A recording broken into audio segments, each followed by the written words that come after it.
So Naveen, tell me, what is the one principle in life that you absolutely swear by?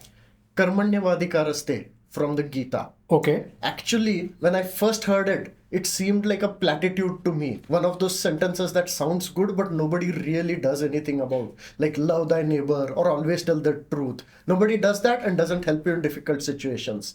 But as I really started understanding how Karmanyavadikaraste works, I realized that it's extremely useful, and a lot of modern advice from business leaders to celebrities is just a corollary of Karmanyavadikaraste. From business leaders to celebrities, I've never heard them say Karmanyavadikaraste. Yes, but they say things which are pretty much, if you analyze it, you will see that it is Karmanyavadikaraste. All right, we'll see how that is Karmanyavadikaraste. So, for example, right, I recently, not recently, a couple of years back, saw an interview of Mahindra Dhoni, and he said that in many such interviews, especially post-match interviews, I tell people, do not look at today's result. Okay. Look at the process. Did we follow the process correctly? Did we do the right things? And you can see this is just Karmanyavadikaraste in action. Yeah. Right? So, remind me what the shlok is in its entirety. Yeah, so Karmanyavadikaraste ma phaleshu kadachana ma karmaphala hetur bhurma te sangostava karmani. Okay. You have the right to action alone, not to its fruit. And don't be motivated by the fruits, but don't get attached to inaction either. Okay. Right? That's the full shlok.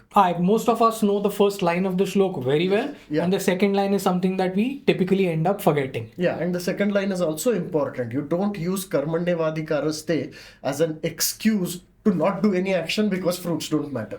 So tell me, how does Karmanyavadikaraste play out in real life? Like, I get it, but how? Let's just take an example of this episode, right? Or something similar I did earlier. On Twitter, I wrote a thread on Karmanyavadikaraste. Very heartfelt, lots of examples of Karmanyavadikaraste in real life. Okay? And it was received well. Okay? But on that same day, I also wrote a silly tweet. Okay, in fact, it's up on the screen here right now, where I said that anytime I expect Mark Zuckerberg to appoint an Indian guy as CEO, so that we'll have a Satyam Shivam Sundaram of Indian CEOs at top tech companies. Okay, but that's really funny. Yeah.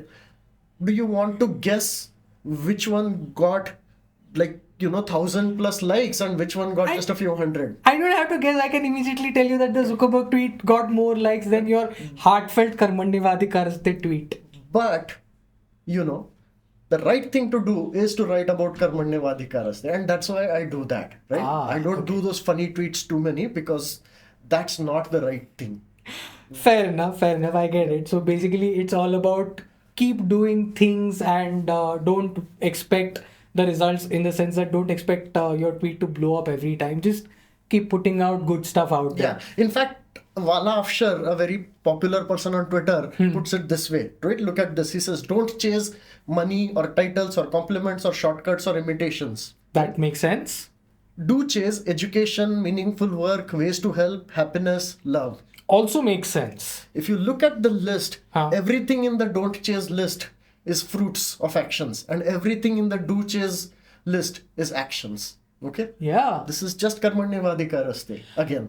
Yeah, कर्म करो, फल की चिंता मत करो. Do your work. Don't expect fruits necessarily out of it. Yeah, it is Karmanyavadikaraste. Right. Nice. Yeah. Any other examples in real life where this is applicable?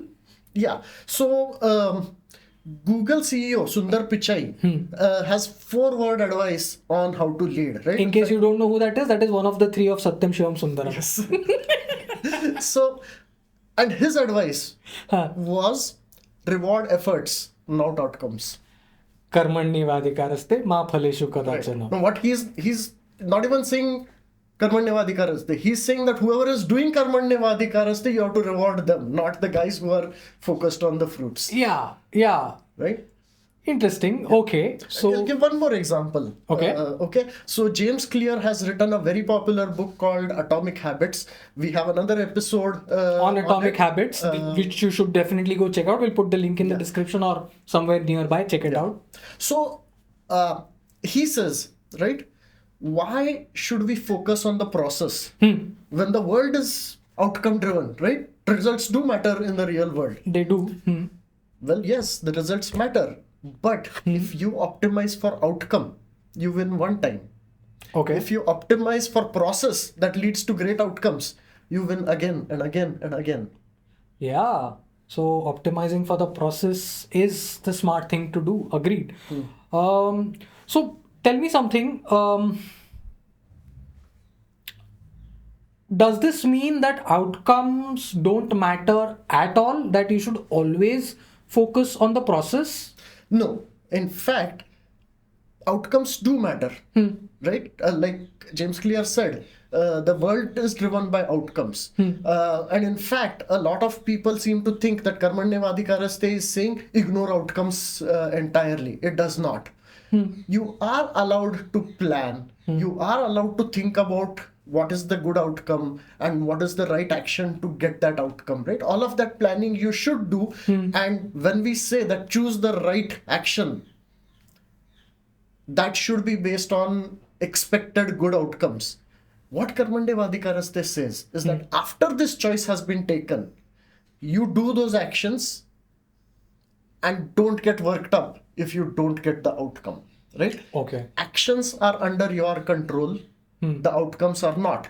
Correct. Actions are deterministic, outcomes are based on luck, they're probabilistic, right? And that's why this Karmanyavadhikaraste is important, because you do the right actions, you still might not get the correct outcomes.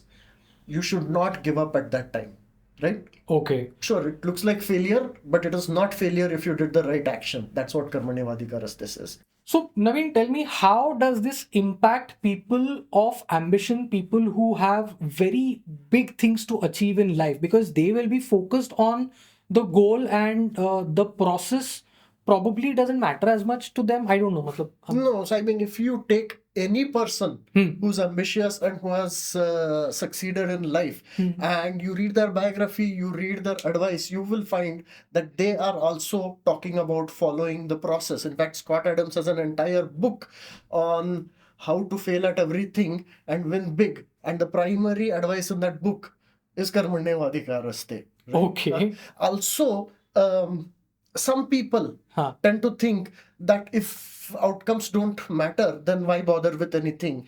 And it is going to reduce ambition. But that's not true. In fact, that was anticipated by the writers of the Gita. That is why the second line is there. Do not use this as an excuse for inaction.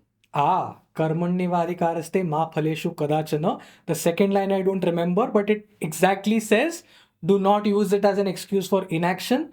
Is there anything that people can read or check out to get more information about this, apart from the Bhagavad Gita, of course? Where else can people go to understand the importance of Karmanyavadhikaraste, and what should they read? So I have actually written an article and the Twitter thread I talked about, Which we will be putting in the description. yeah, where I have collected together a lot of this material about how Karmanyavadhikaraste applies in real life and how is the right way to think about it. So please check those out. They are in the links. Right? Definitely. Yeah.